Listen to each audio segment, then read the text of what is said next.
Hello my dear students, welcome to EduZone, the commerce platform. +1 അക്കൗണ്ടൻസിയിലെ ഒന്നാമത്തെ ചാപ്റ്ററായ introduction to accounting എന്ന ചാപ്റ്ററിലേക്ക് എല്ലാ വിദ്യാർത്ഥികൾക്കും സുസ്വാഗതം. കഴിഞ്ഞ വീഡിയോകളിലൊക്കെ ആയിട്ട് നമ്മളെടുത്തത് അക്കൗണ്ടൻസിൻ്റെ മീനിങ് ആയിരുന്നു, പിന്നെ അതിൻ്റെ ഫങ്ഷന് പറഞ്ഞു, ബ്രാഞ്ചസ് ഓഫ് അക്കൗണ്ടിങ് പറഞ്ഞു, objectives of accounting, then limitations of accounting, advantages of accounting, അല്ലേ? ഇതൊക്കെയാണ് കഴിഞ്ഞ വീഡിയോകളിലായിട്ട് നമ്മൾ പഠിച്ചത്.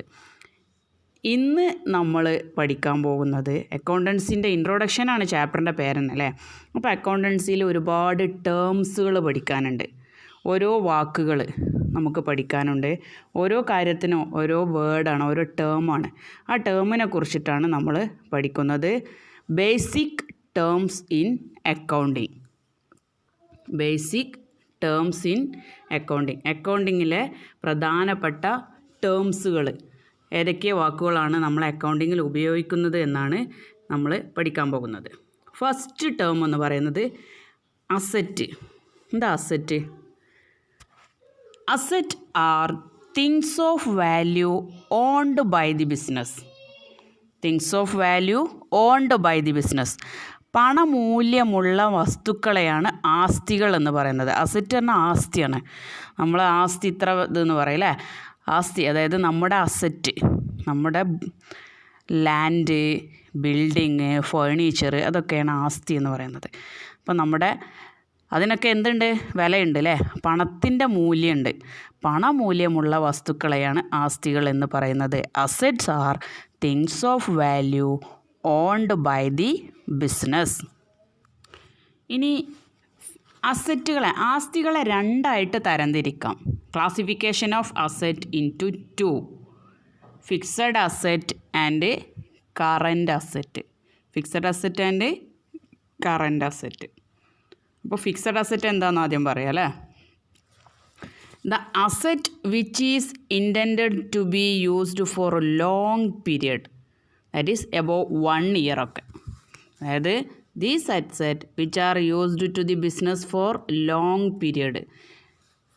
അതായത് ബിസിനസ്സിൻ്റെ ദീർഘകാല പ്രവർത്തനങ്ങൾക്ക് ആവശ്യമായി വരുന്ന ആസ്തികളെയാണ് സ്ഥിര ആസ്തികൾ എന്ന് പറയുന്നത്. ഫിക്സഡ് ആണ് ഫിക്സഡ് ആസ്തികൾ എന്ന് പറയുന്നത്. മെഷീനറി, ലാൻഡ്, ബിൽഡിങ് ഒക്കെ എക്സാമ്പിളാണത്. അതായത് നമ്മളെ ബിസിനസ്സിൽ ഇറക്കുന്ന വസ്തുക്കളിൽ, അപ്പം നമ്മുടെ ഒരു മെഷീന് നമ്മുടെ സ്ഥാപനത്തിലേക്ക് വാങ്ങി 1 വർഷത്തിനാണോ നമ്മളത് ഉപയോഗിക്കുക? അല്ല, 1 വർഷം കഴിഞ്ഞാൽ വീണ്ടും നമ്മൾ ആ മെഷീനറിനെ ഉപയോഗിക്കുന്നുണ്ട്, അല്ലേ? പിന്നെ ലാൻഡ്, നമ്മുടെ ഒരു ഓഫീസിന് വേണ്ടി ലാൻഡ് വാങ്ങി, ആ ലാൻഡിൽ നമ്മൾ ഓഫീസ് ബിൽഡിംഗ് ഉണ്ടാക്കി. 1 വർഷം കഴിഞ്ഞാൽ നമ്മൾ ഒഴിവാക്കുമോ? 1 വർഷം കഴിഞ്ഞാലും നമ്മൾ ഉപയോഗിക്കുന്നത് ഈ ലാൻഡും ഈ ബിൽഡിങ്ങുമാണ്.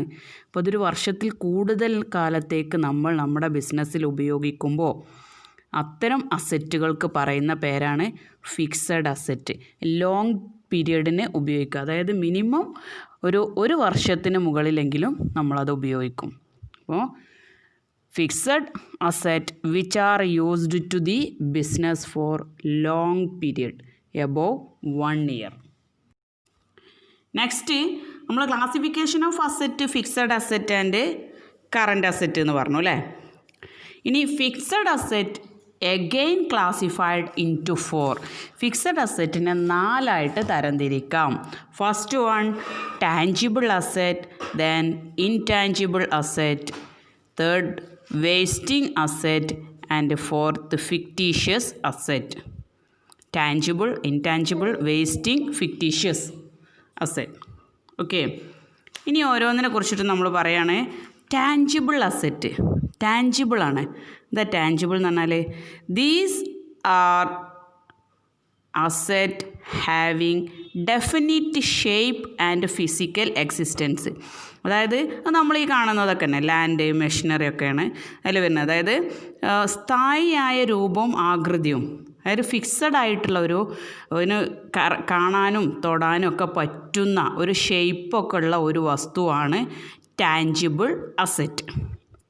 അതേസമയം അതിൻ്റെ നേരെ ഓപ്പോസിറ്റാണ് ഇൻടാഞ്ചിബിൾ അസറ്റ്. എന്താണ് ഇൻടാഞ്ചിബിൾ അസറ്റ്?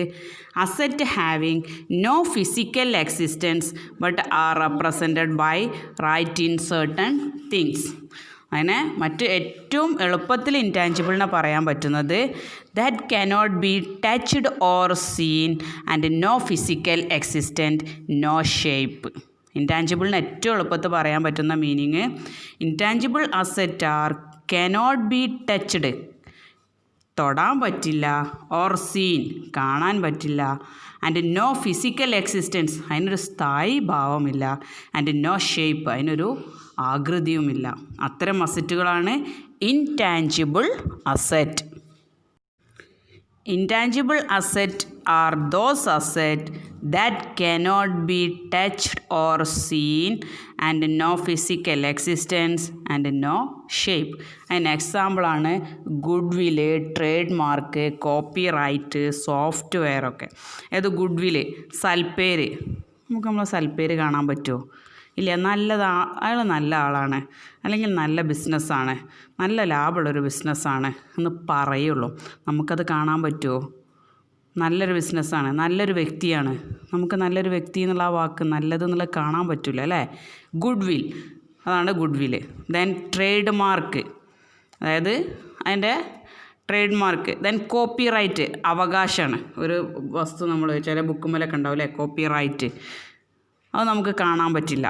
ഓക്കെ, ഇതൊക്കെ അതിൻ്റെ എക്സാമ്പിളായിട്ട് പറയാം. ഇൻടാഞ്ചിബിൾ അസറ്റിൻ്റെ example goodwill, trade mark, copyright. Okay, അടുത്തത് wasting asset. Wasting asset, waste അല്ലേ? Asset which get exhausted to the extent of usage. എന്താ അങ്ങനെ പറഞ്ഞാൽ? Asset which gets exhausted to the extent of usage, അതായത് ഉപയോഗിക്കും തോറും തീർന്നു പോകുന്ന ആസ്തികൾക്ക് പറയുന്ന പേരാണ് വേസ്റ്റിംഗ് അസറ്റ് എന്ന് പറയുന്നത്. അതായത് നമ്മൾ ഈ ഖനികളൊക്കെ അല്ലേ, മൈൻസ്, അതായത് ഖനികളിൽ നിന്നൊക്കെ നമ്മൾ കുഴിച്ചെടുക്കണമെങ്കിൽ, ഇനി ഏറ്റവും എല്ലാവർക്കും അറിയുന്നൊരു കാര്യമാണ് കോറികൾ. കോറിയിൽ നിന്ന് നമ്മൾ കല്ല് വെട്ടിക്കഴിഞ്ഞാൽ പിന്നെ ആ കല്ല് പിന്നെ അവിടെ ഉണ്ടാവുമോ? ഇല്ല. അതങ്ങനെ തീർന്നു പോവുകയാണ് അസറ്റ് അല്ലേ? അത്തരം അസറ്റുകൾക്ക് പറയുന്ന പേരാണ് വേസ്റ്റിംഗ് അസറ്റ്. ഒന്നുകൂടി പറയാം. Wasting asset which are gets exhausted to the extent of usage, ഉപയോഗിക്കും തോറും കുറഞ്ഞുകൊണ്ടിരിക്കുന്ന അസറ്റുകൾക്ക് പറയുന്ന പേരാണ് wasting asset. Example mine, quarries, oil field. Okay, അടുത്തൊരു അസറ്റാണ് ഫിക്റ്റീഷ്യസ് അസറ്റ്. ഫിക്റ്റീഷ്യസ് അസറ്റ്, അതായത് these have no real value, അതിന് യഥാർത്ഥത്തിൽ വാല്യൂ ഇല്ല, but shown in the books of accounting. Book of അക്കൗണ്ടിങ്ങിൽ കാണും ചെയ്യും, അതിൽ റെക്കോർഡ് ചെയ്യും. Account only for technical reason, അതായത് യഥാർത്ഥത്തിൽ ഇപ്പോൾ വിലമതിക്കാത്തതും എന്നാൽ ചില സാങ്കേതിക കാരണങ്ങളാൽ കണക്ക് പുസ്തകങ്ങളിൽ ആസ്തിയുടെ രൂപത്തിൽ കാണുന്നതുമായ ആസ്തികളാണ് preliminary expense, discount on issue of shares, പിന്നെ ഡിബഞ്ചർ. ഇതൊക്കെ അതായത് ഷെയറിനൊരു വാല്യൂ ഉണ്ട്, പക്ഷേ ആ ഷെയറിന് ഡിസ്കൗണ്ട് കൊടുക്കുക, പ്രിലിമിനറി എക്സ്പെൻസ്. ഇതൊക്കെ നമുക്ക് ഫിക്റ്റീഷ്യസ് അസറ്റിൽ പറയാവുന്നതാണ്.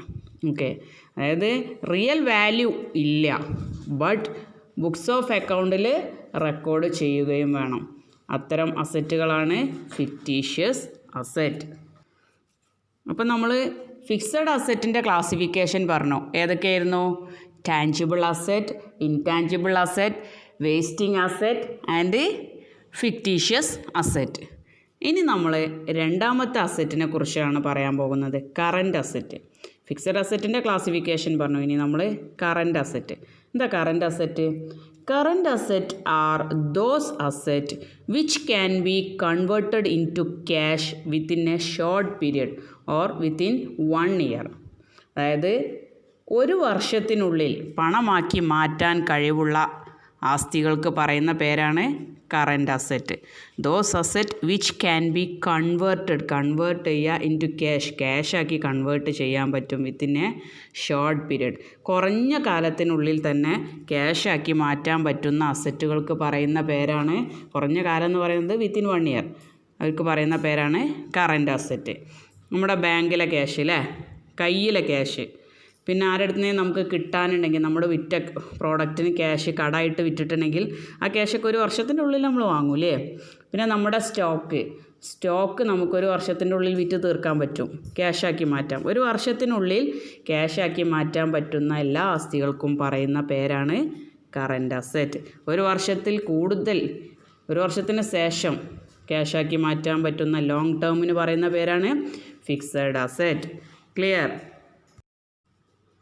അപ്പോൾ നമ്മൾ അസറ്റ് എന്ന ടേംസിനെ കുറിച്ച് പഠിച്ചു അല്ലേ.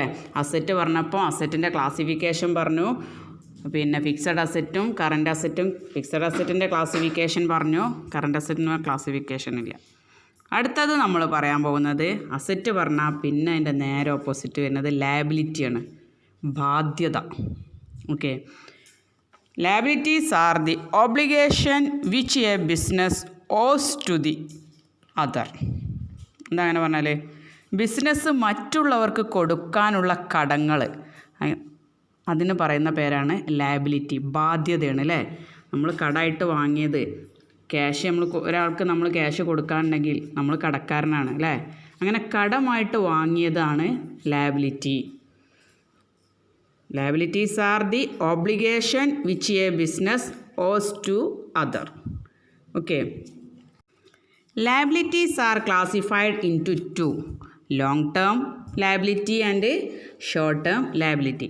അസറ്റ് പറഞ്ഞതുപോലെ തന്നെ ലോങ് ടേം എന്ന് പറയാം, ഫിക്സഡ് ലയബിലിറ്റി എന്ന് പറയാം, ഷോർട്ട് ടേം എന്ന് പറയാം, കറൻറ്റ് ലയബിലിറ്റി എന്ന് പറയാം. നമ്മൾ അവിടെ പറഞ്ഞ അതേ കാര്യം തന്നെ. Liability which are payable after a long period, usually above 1 year. അതായത് ഒരു വർഷം കഴിഞ്ഞിട്ട് കൊടുക്കേണ്ട ബാധ്യത, ദീർഘകാലം കൊണ്ട് കൊടുത്തു തീർക്കേണ്ട ബാധ്യതകളാണ്. ഒരു വർഷത്തിൽ മുകളിൽ നമുക്ക് സമയമുണ്ട് ആ ക്യാഷ് കൊടുക്കാൻ എങ്കിൽ, സമ്മതമുണ്ട് എങ്കിൽ, അത്ര ലയബിലിറ്റിയാണ് long term liability. Long term liability which are payable after a long period, സാധാരണ യൂഷ്വലി അബോവ് 1 ഇയർ, 1 ഇയറിൻ്റെ മുകളിൽ. ബാങ്കിൽ നിന്ന് ലോണൊക്കെ എടുത്താൽ ചിലപ്പോൾ 2 കൊല്ലത്തിന്, 1 കൊല്ലത്തിന്, 1.5 കൊല്ലത്തിനൊക്കെ നമ്മൾ എടുക്കൂലേ, അത്ര ലോണ് ലോങ് ടേം ലോൺ എന്ന് പറയും, ലോങ് ടേം ലയബിലിറ്റി എന്ന് പറയും. ഓക്കെ, അടുത്തത് short term liability or current liability. നമ്മൾ കറൻറ്റ് അസറ്റ് പറഞ്ഞ അതേ കണ്ടീഷൻ തന്നെ. Liability which are payable within a short period, അതായത് യൂഷ്വലി വിത്തിൻ 1 ഇയർ, ഒരു വർഷത്തിൽ താഴെ, കുറഞ്ഞ സമയത്തിനുള്ളിൽ. അതായത് ഒരു വർഷത്തിൽ താഴെ നമ്മൾ അതിൻ്റെ മുന്നേ തന്നെ, ഒരു വർഷത്തിന് മുമ്പ് തന്നെ കൊടുത്തു തീർക്കേണ്ട ബാധ്യതകളാണ് current liability. Okay, liability which are payable within a short period, കുറഞ്ഞ സമയത്തിൻ്റെ ഉള്ളിൽ തന്നെ തീർക്കേണ്ട ബാധ്യതകൾക്ക് പറയുന്ന പേരാണ് short term liability. Bank overdraft, ബാങ്കിൽ നിന്ന് നമ്മൾ കട എടുക്കുകയാണ്, അതായത് ഓവർ ഡ്രാഫ്റ്റ് എടുക്കുകയാണ്. ഓവർ ഡ്രാഫ്റ്റ് പറഞ്ഞാൽ നമ്മളെ അക്കൗണ്ടിലുള്ളേക്കാളും കൂടുതൽ ക്യാഷ് എടുക്കുകയാണ്, പക്ഷേ അതിനൊരു പരിധി സമയം തരും, 1 കൊല്ലമൊന്നും നമുക്ക് തരില്ല, അതിൻ്റെ മുന്നേ നമ്മൾ അടച്ചു തീർക്കണം. ക്രെഡിറ്റേഴ്സ്, നമ്മൾ സാധനങ്ങൾ കടമായിട്ട് വാങ്ങി, പക്ഷേ തിരിച്ചു കൊടുക്കാൻ പോലും 1 കൊല്ലം നമുക്ക് അവസരം തരില്ല, 2 മാസമോ ഒക്കെ ഗ്യാപ്പ് തരുള്ളൂ. അത്തരം ലയബിലിറ്റിക്ക് പറയുന്ന പേരാണ് short term liability or current liability. അപ്പോൾ അസറ്റ് പറഞ്ഞു, ലയബിലിറ്റി പറഞ്ഞു. ഇനി ഒരു ബിസിനസ്സിന് ആവശ്യമുള്ള എന്താണ്? ക്യാപിറ്റൽ. എന്താണ്? മൂലധനം. എന്താ മൂലധനം എന്ന് പറഞ്ഞാൽ money or monies worth invested by the owner in to the business. Business ആരംഭിക്കുന്നതിന് വേണ്ടി ഉടമസ്ഥർ ചെലവഴിച്ച പണം.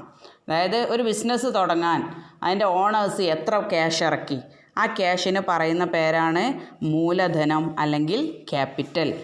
മണി ഓർ മണീസ് വർത്ത്, പണമായിട്ടോ പണത്തോടനുബന്ധിച്ച് പണമൂല്യമുള്ള, അതായത് ഇപ്പം ചിലപ്പം മെഷീനറി വാങ്ങിയതായിരിക്കും, ചിലപ്പോൾ ക്യാഷ് തന്നെ ഇറക്കിയതായിരിക്കും. Money or monies worth invest ചെയ്യാണ് ബൈ ദി ഓണർ, ഉടമസ്ഥൻ ഇൻവെസ്റ്റ് ചെയ്യാണ് എവിടെ? In to the business.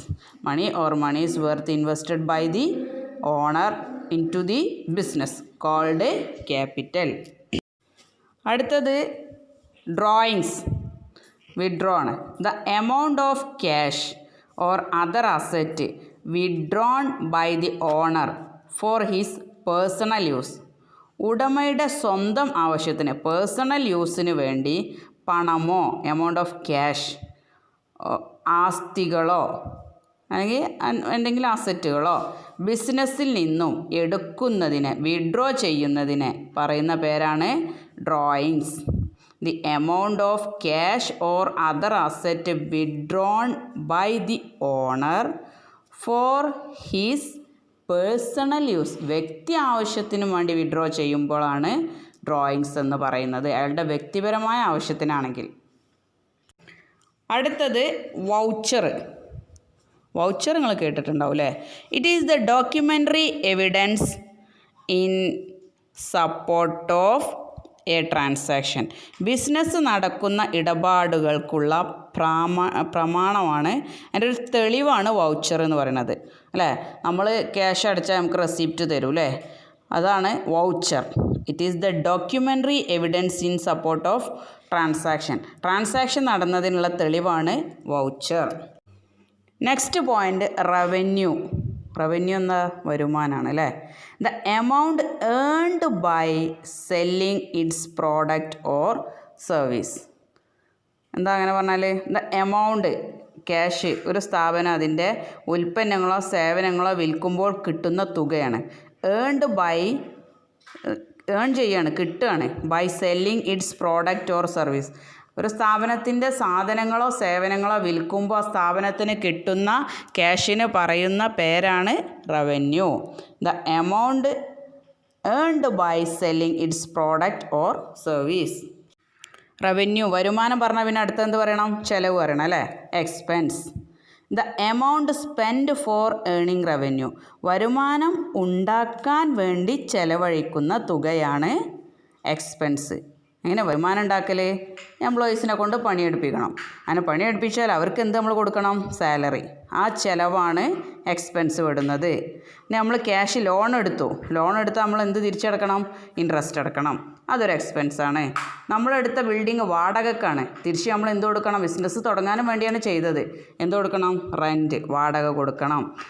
അപ്പോൾ അതൊരു എക്സ്പെൻസാണ്. അപ്പോൾ ദ എമൗണ്ട് സ്പെൻഡ്, എമൗണ്ട് ചിലവഴിക്കുകയാണ് ഫോർ ഏണിംഗ് റവന്യൂ. വരുമാനം കിട്ടാനും വേണ്ടി എമൗണ്ട് ചിലവഴിക്കുമ്പോൾ അതിന് പറയുന്ന പേരാണ് expense. Example salary, interest, rent. Next point goods.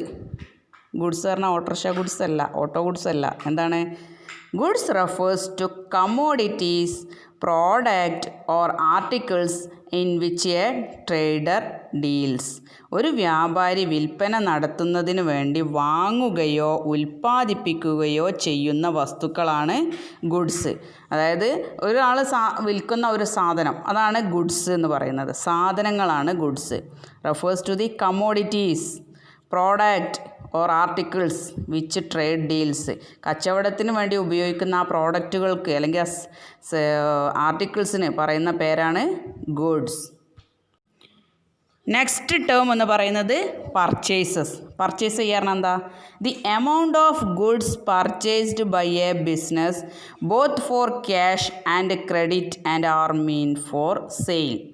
വിൽക്കാൻ ഉദ്ദേശിച്ചു കൊണ്ട് വാങ്ങിക്കുന്ന ചരക്കുകൾക്ക് പറയുന്ന പേരാണ് പർച്ചേസ്. അതായത് പണത്തിനോ കടത്തിനായാലും രണ്ടിനായാലും അതിനെ പർച്ചേസ് എന്ന് പറയും. സാധനങ്ങൾ വാങ്ങുന്നതിന് പറയുന്ന പേരാണ് പർച്ചേസ്.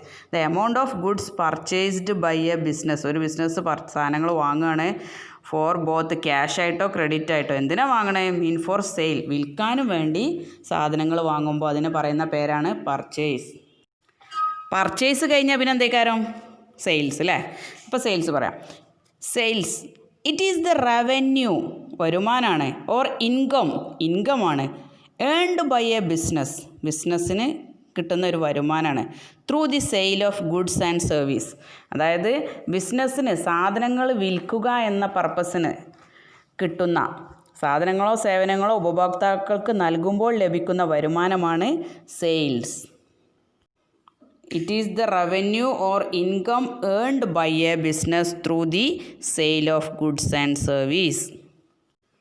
ഓരോ ടേമും നമ്മൾ കണക്ട് ചെയ്ത് പോവുകയാണ് കേട്ടോ. ഇനിയാണ് നമ്മൾ വാങ്ങിയ സാധനം നമുക്ക് തിരിച്ചു കൊടുക്കണം. അപ്പോൾ നമ്മളത് എങ്ങനെ ബുക്കിൽ ചെയ്താൽ പർച്ചേസ് റിട്ടേൺ, വാങ്ങിയ സാധനം റിട്ടേൺ ആണ്. അപ്പോൾ പുറത്തേക്ക് പോവുകയാണ് അല്ലേ. റിട്ടേൺസ് ഔട്ട്വേർഡ്സ് എന്നും അതിന് പറയും. Return of goods to suppliers, അതായത് പർച്ചേസ്ഡ് ഏർലിയർ, അതായത് മുമ്പ് വാങ്ങിയ പ്രോഡക്റ്റ് റിട്ടേൺ കൊടുക്കുകയാണ്, സപ്ലയർക്ക് തന്നെ തിരിച്ചു കൊടുക്കുമ്പോൾ വിതരണക്കാരുടെ പക്കൽ നിന്നും ഒരിക്കൽ വാങ്ങിയ സാധനങ്ങൾ അവർക്ക് തന്നെ തിരിച്ചു നൽകുന്നതിന് പറയുന്ന പേരാണ് പർച്ചേസ് റിട്ടേൺ. അതായത് പർച്ചേസ് ചെയ്ത സാധനം റിട്ടേൺ ആക്കി, അത്രയേ ഉള്ളൂ, സിമ്പിളാണ്.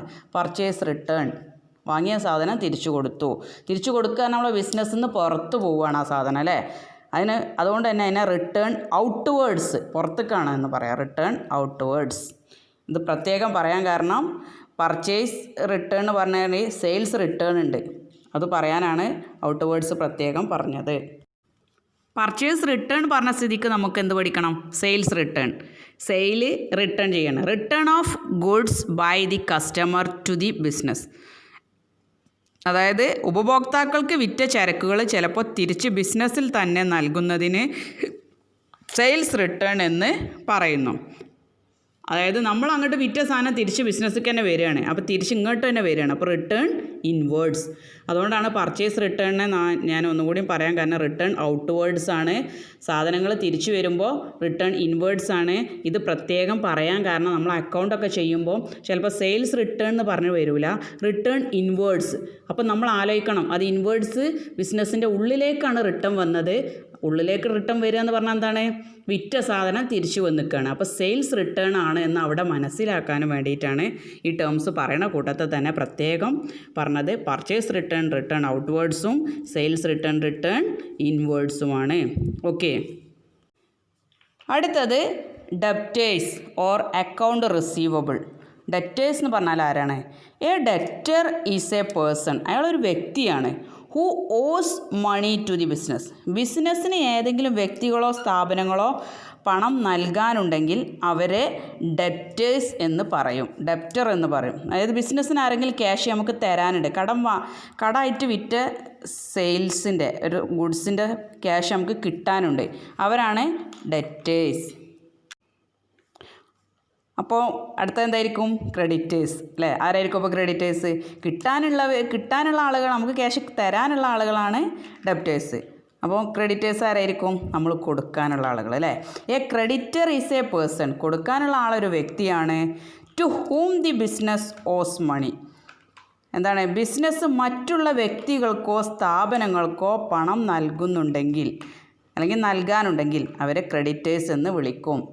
അതായത് നമ്മളൊരു സപ്ലയറെ കയ്യിൽ നിന്ന് സാധനം കടമായിട്ട് വാങ്ങി, അപ്പോൾ അയാൾക്ക് നമ്മൾ ക്യാഷ് കൊടുക്കാനുണ്ട്, അപ്പോൾ ആ സപ്ലയർ നമ്മളുടെ ക്രെഡിറ്ററാണ്, അയാൾക്ക് നമ്മൾ ക്യാഷ് കൊടുക്കാനുണ്ട്. ഓക്കെ, അതിനെ അക്കൗണ്ട് പേയബിൾ എന്നും പറയും. അടുത്തൊരു ടോപ്പിക്ക് എന്ന് പറയുന്നത് പ്രീപെയ്ഡ് എക്സ്പെൻസ്. പ്രീപെയ്ഡ് എക്സ്പെൻസ് കേട്ടാൽ തന്നെ അറിയാം അല്ലേ. Expense paid in advance, prepaid ആണ്, അഡ്വാൻസ്. ഭാവിയിൽ നൽകേണ്ട ഏതെങ്കിലും ചിലവുകൾ ഇപ്പോൾ തന്നെ നൽകുന്നതിനെ പറയുന്ന പേരാണ് പ്രീപെയ്ഡ് എക്സ്പെൻസ്. നമുക്കറിയാം അല്ലേ, മൊബൈൽ റീചാർജ് ചെയ്യുമ്പോൾ പ്രീപെയ്ഡ് ആണോ പോസ്റ്റ് പെയ്ഡ് ആണോ? പ്രീപെയ്ഡ് പറഞ്ഞാൽ എന്താ? ഇനി വരാനുള്ള ഒരു മാസത്തിനാണ് നമ്മൾ മുൻകൂട്ടി ക്യാഷ് അടക്കുന്നത് അല്ലേ, അതാണ് prepaid expense. Expense paid in advance ആയിട്ട് അടക്കുകയാണ് അല്ലേ. അടുത്ത 28 ദിവസത്തിനുള്ള ക്യാഷ് നമ്മൾ ഇപ്പോൾ തന്നെ റീചാർജ് ചെയ്യുകയാണ്, അതാണ് പ്രീപെയ്ഡ് എക്സ്പെൻസ്.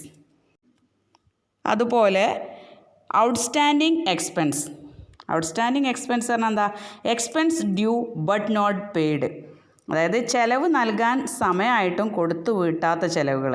അതായത് ഇപ്പോൾ നമ്മൾ ഡേറ്റ് കഴിഞ്ഞിട്ടുണ്ട് പക്ഷെ നമ്മൾ കൊടുത്തിട്ടില്ല, ഇപ്പോൾ വാടക അല്ലെങ്കിൽ സാലറി, ഒരു മാസത്തെ സാലറി നമ്മൾ കൊടുക്കാനുണ്ട്, അത് കൊടുക്കാതെ പെൻഡിങ്ങിലിട്ടു, അത്തരം സാലറിയാണ് ഔട്ട്സ്റ്റാൻഡിങ് എക്സ്പെൻസ് എന്ന് പറയുന്നത്. സാലറി ഔട്ട്സ്റ്റാൻഡിങ്, റെൻ്റ് ഔട്ട്സ്റ്റാൻഡിങ് ഒക്കെ പറഞ്ഞത് ഡേറ്റ് കഴിഞ്ഞിട്ടുണ്ട് അടച്ചിട്ടില്ല. അടുത്തത് അക്രൂഡ് ഇൻകം. അക്രൂഡ് ഇൻകം എന്ന് പറയുന്നത് income due but not received, ബിസിനസ്സിന് നടപ്പ് വർഷം ലഭിക്കേണ്ടതും എന്നാൽ ഇതുവരെ ലഭിച്ചിട്ടില്ലാത്തതുമായ ഇൻകം. അതായത് ഒരു മാസത്തെ ഇൻകം നമുക്ക് കിട്ടാനുണ്ട്, ഇൻട്രസ്റ്റ് നമുക്ക് കിട്ടാനുണ്ട്, പക്ഷേ ഇതുവരെ കിട്ടിയിട്ടില്ല, അതാണ് അക്രൂഡ് ഇൻകം. എന്താ പറഞ്ഞാൽ ഇൻകം ഡ്യൂ ആയിട്ടുണ്ട് ബട്ട് നോട്ട് റിസീവ്ഡ്, കിട്ടിയിട്ടില്ല. ഡ്യൂ ആയിന്, ഡ്യൂ ഡേറ്റ് ആയിന്, പക്ഷേ കിട്ടിയിട്ടില്ല. അത്തരം ഇൻകമാണ് അക്രൂഡ് ഇൻകം. അടുത്തത് unearned income. Income received during the period but it is applicable to the next year. അതായത് നമ്മൾ പറഞ്ഞില്ലേ പിന്നെ പ്രീപെയ്ഡ് എക്സ്പെൻസ് പോലെയാണ്. അടുത്ത വർഷം ലഭിക്കേണ്ട വരുമാനം നടപ്പ് വർഷം മുൻകൂട്ടി ലഭിക്കുന്നു. അതായത് നമ്മൾക്ക് കിട്ടാനുള്ള ഒരു ക്യാഷ് അപ്പോൾ അടുത്ത മാസത്തെ വാടകയുടെ അഡ്വാൻസ് ഈ മാസം തന്നെ വാങ്ങി വെക്കുക. ഓക്കെ. റെൻറ്റ് അടുത്ത വർഷം ലഭിക്കേണ്ട വരുമാനം നടപ്പ് വർഷം മുൻകൂട്ടി ലഭിക്കുക. Income received during the period ആ വർഷം തന്നെ റിസീവ് ചെയ്തു. It is applicable to the next period. അടുത്ത വർഷത്തെ വാടകയാണ് അഡ്വാൻസ് ആയിട്ട് ഒരു മാസത്തത്. അടുത്ത മാസത്തെ വാടകയാണ് ഒരു മാസം മുന്നേ അഡ്വാൻസ് ആയിട്ട് വാങ്ങി വെച്ചത്. അത്തരം ഇൻകമാണ് അൺഏൺഡ് ഇൻകം. ഇനി ഒരു ടേം എന്ന് പറയുന്നത് നമുക്ക് എല്ലാവർക്കും അറിയുന്നതാണ്. കാരണം ഒരു ബിസിനസ്സിൽ എന്തുണ്ടാവും? ബിസിനസ്സിൻ്റെ ലക്ഷ്യം എന്താ? പ്രോഫിറ്റാണ് അല്ലേ? അപ്പോൾ പ്രോഫിറ്റ് എന്താണെന്ന് ചോദിക്കുമ്പോൾ നമുക്കൊരു മീനിങ് കൊടുക്കണ്ടേ? Excess of revenue over expense in an accounting year. Excess of revenue over expense, എക്സ്പെൻസിനേക്കാളും വരുമാനം, ചെലവിനേക്കാളും വരവ് കൂടുമ്പോൾ, ഒരു വർഷത്തിലെ ചെലവിനേക്കാളും വരവ് കൂടിയാൽ അപ്പോഴല്ലേ നമുക്ക് ലാഭം ഉണ്ടാവുക. ദാറ്റ് ഈസ് കോൾഡ് പ്രോഫിറ്റ് അല്ലേ? അതിന് ഒരു ടേം പോയിൻ്റ് കൂടി പറയാം. It represent increase in owner's equity. ഓണേഴ്സിൻ്റെ ഇക്വിറ്റി കൂടും. പിന്നെ it is gross increase in the asset കൂടും. Profit excess of revenue over expense in an accounting year. Profit പറഞ്ഞ സ്ഥിതിക്ക് അടുത്ത എന്താ പറയുക? ലോസ് ആയിരിക്കും അല്ലേ? ലോസ് ആകുമ്പോൾ എങ്ങനെയൊക്കാരം? It is excess of expense over revenue. റവന്യൂവിനേക്കാളും വരുമാനത്തേക്കാളും വരവിനേക്കാൾ ചെലവ് കൂടുമ്പോൾ എന്തായിരിക്കും? Loss. Excess of expense over revenue. അടുത്തൊരു ടേം എന്ന് പറയുന്നത് സ്റ്റോക്കാണ്. ദ വാല്യൂ ഓഫ് ഗുഡ്സിൻ്റെ വാല്യൂ ആണ്. ഏത് ഗുഡ്സിൻ്റെ? റിമൈനിങ് അൺസോൾഡ്, വിൽക്കാൻ ബാക്കിയുള്ള അതായത് വിൽക്കാത്ത ഗുഡ്സിൻ്റെ വാല്യൂവിന് പറയുന്ന പേരാണ് stock. The value of goods remaining unsold goods is called stock. വിൽക്കാത്ത ബാക്കിയുള്ള ഗുഡ്സിന് പറയുന്ന പേരാണ് സ്റ്റോക്ക്. അത് പിന്നെ നമുക്ക് അറിയണ കാര്യമാണല്ലോ അല്ലേ? കാരണം എത്ര സ്റ്റോക്ക് ഉണ്ടെന്ന് നോക്കും. അതെന്താ എത്ര ബാക്കിയുണ്ട് എന്ന് നോക്കണം. അപ്പോൾ വിൽക്കാതെ ബാക്കിയുള്ള എമൗണ്ടിന് പറയുന്ന പേരാണ് സ്റ്റോക്ക്. അടുത്തത് സ്റ്റോക്കിന് രണ്ടായിട്ട് ക്ലാസിഫൈ ചെയ്യാം. Opening stock and closing stock. ഏതായിരിക്കും ഓപ്പണിംഗ് സ്റ്റോക്ക്? ആ ബിസിനസ് സ്റ്റാർട്ട് ചെയ്യുമ്പോൾ എത്രയുണ്ടോ നമ്മുടെ കയ്യിൽ, അതാണ് opening stock. The closing stock of A particular period becomes the opening stock for the next year. അതായത് ഒരു ബിസിനസ്സിൻ്റെ ആ ക്ലോസ് ചെയ്യുമ്പോഴുള്ള ആ ഗുഡ്സാണ് നമ്മൾ എപ്പോൾ പറയാം? പിന്നെ ആ ബിസിനസ് സ്റ്റാർട്ട് ചെയ്യുമ്പോഴുള്ള ഓപ്പണിംഗ് സ്റ്റോക്ക് എന്ന് പറയുന്നത്. അങ്ങനെ ഒന്നും പറയണ്ട. ഒരു ബിസിനസ് സ്റ്റാർട്ട് ചെയ്യുമ്പോൾ നമ്മളെ കയ്യിലുള്ള സ്റ്റോക്കാണ് ഓപ്പണിംഗ് സ്റ്റോക്ക്. അപ്പോൾ ക്ലോസിംഗ് സ്റ്റോക്ക് എന്തായിരിക്കും? The value of goods remaining unsold. ഇതിൽ ബാക്കിയുള്ള at the end of an accounting period. അതായത് ഒരു അക്കൗണ്ടിങ് പീരിയഡ് അവസാനിക്കുമ്പം ബാക്കി എത്ര സ്റ്റോക്ക് ഉണ്ടോ അതിന് പറയുന്ന പേരാണ് closing stock. Okay. The value of goods remaining unsold at the end of an accounting period. Opening stock പറഞ്ഞാൽ ഈ എൻഡിലുള്ള ഈ ഗുഡ്സ് അടുത്ത അക്കൗണ്ടിങ് പീരിയഡിൽ എടുക്കുമ്പോൾ അതിന് പറയൽ ഓപ്പണിംഗ് സ്റ്റോക്ക്. ക്ലിയർ? ഇനി ഒരു ടേം പഠിക്കാനുള്ളത് എക്സ്പെൻഡിച്ചർ എന്താണെന്നാണ്. Expenditure it is the amount of resources consumed. ഉപയോഗിക്കുന്ന റിസോഴ്സസ് ആണ്, അതായത് നമ്മൾ ഉപയോഗിക്കാനും വേണ്ടി ചിലവഴിക്കുന്ന ക്യാഷാണ് amount of resources consumed. 2 types expenditure ഉണ്ട്, ക്യാപിറ്റൽ എക്സ്പെൻഡിച്ചറും റവന്യൂ എക്സ്പെൻഡിച്ചറും. അതായത് ക്യാപിറ്റൽ എക്സ്പെൻഡിച്ചർ എന്ന് പറയുന്നത് expenditure which has been incurred to derive long term advantages for the business is called capital expenditure. ഒരുപാട് കാലത്തിനു വേണ്ടി നമ്മൾ ചിലവഴിക്കുന്ന ക്യാഷാണ് ക്യാപിറ്റൽ എക്സ്പെൻഡിച്ചർ. അപ്പോൾ റവന്യൂ എക്സ്പെൻഡിച്ചർ എന്തായിരിക്കും? If the benefit of an item of expenditure expire within a year it is called revenue expenditure. അതായത് നമ്മളൊരു ആവശ്യത്തിന് വേണ്ടി ചിലവാക്കിയ ക്യാഷ് അത് ആ ഒരു വർഷത്തിൻ്റെ ഉള്ളിൽ അത് ആ ക്യാഷിൻ്റെ ഡേറ്റ് തീരും, എക്സ്പയർ ആവും ആ ക്യാഷ്. അതിന് പറയുന്ന പേരാണ് റവന്യൂ എക്സ്പെൻഡിച്ചർ. അതായത് പേയ്മെൻറ്റ് ഓഫ് സാലറി, വേജ്. നമ്മൾ ഒരാൾക്ക് സാലറി കൊടുത്താൽ അത് ഒരു മാസമാണ് അയാളെ ആ ഒരു മാസത്തിനുള്ള സാലറിയാണ് നമ്മൾ കൊടുക്കുന്നത് അല്ലേ. അതൊരു കൊല്ലം ഒരു മാസത്തിൻ്റെ സാലറി കൊടുത്താണ്ട് ഒരു കൊല്ലത്തിന് എനിക്ക് തന്നെ ഉള്ളൂ എന്ന് പറഞ്ഞാൽ ഒരു സമ്മതിക്കോ? ഇല്ല. അതുപോലെ റെൻറ്റ്, ഒരു മാസത്തിനുള്ള വാടക കൊടുത്തിട്ട് ഒരു കൊല്ലത്തിനുള്ള വാടകയാണ് പറഞ്ഞാൽ കേൾക്കുമോ? ഇല്ല. അതിൻ്റെ ഡേറ്റ് ഒരു കൊല്ലത്തിൻ്റെ ഉള്ളിൽ തന്നെ തീരും. If the benefit of an item of expenditure, നമ്മൾ കൊടുത്ത ഈ ക്യാഷ് നമുക്ക് ചിലവാണ് അല്ലേ, ഈ എക്സ്പെൻഡിച്ചർ എക്സ്പയർ ആവും വിത്തിൻ എ ഇയർ, ഒരു വർഷത്തിൻ്റെ ഉള്ളിൽ എക്സ്പയർ ആവുമ്പോൾ അത്തരം എക്സ്പെൻഡിച്ചർക്ക് പറയുന്ന പേരാണ് റവന്യൂ എക്സ്പെൻഡിച്ചർ. അതൊരു വർഷത്തിൽ കൂടുമ്പോൾ അതിനെ ക്യാപിറ്റൽ എക്സ്പെൻഡിച്ചർ. ക്ലിയർ? എക്സാമ്പിളാണ് payment of salary, wage, rent paid. Okay, വാടക കൊടുക്കുക, റെൻറ്റ് പെയ്ഡ് പറഞ്ഞാൽ വാടക കൊടുക്കുക.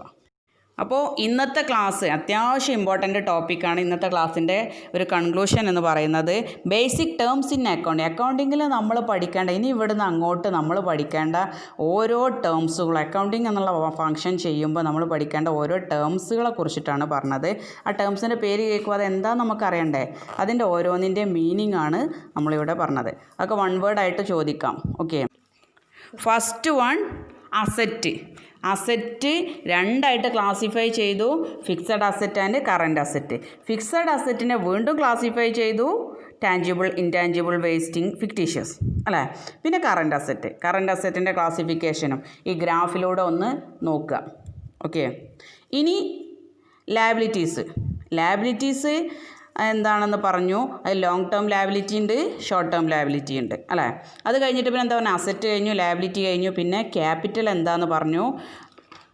ഓണർ ഇറക്കുന്ന ക്യാഷാണ് ക്യാപിറ്റൽ.